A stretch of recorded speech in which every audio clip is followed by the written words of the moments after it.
Det er sådan en Nissan Patrol GR i lang model, den her. En lidt anden type end Frederiks derovre, men faktisk samme princip med opbygning og det hele.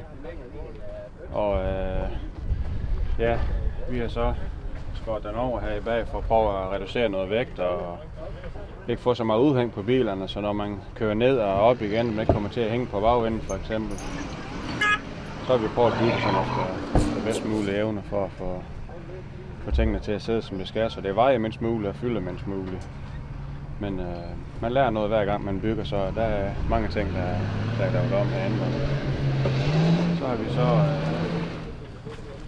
i forhold til mange, så har vi sat vores elspil heromme i bag, også på grund af vægten. Det har vi så, der sidder der bag kabinen. Og ja, det er for at prøve at flytte vægten om i bag og ikke have den ude foran, så den skraber langt frem, og så den sidder lidt mere beskyttet heromme. Så har vi lavet nogle rørby også, og beskyttelse herude til siderne, som vi har mulighed for at skrabe af. Vi kan se, at vi har jo lige nogle træer og nogle ting, så det var for at prøve at skåne bilen lidt. Jo.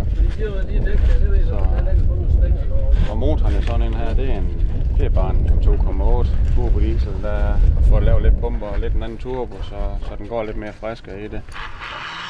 Det er sådan set det, der er lavet ved den her.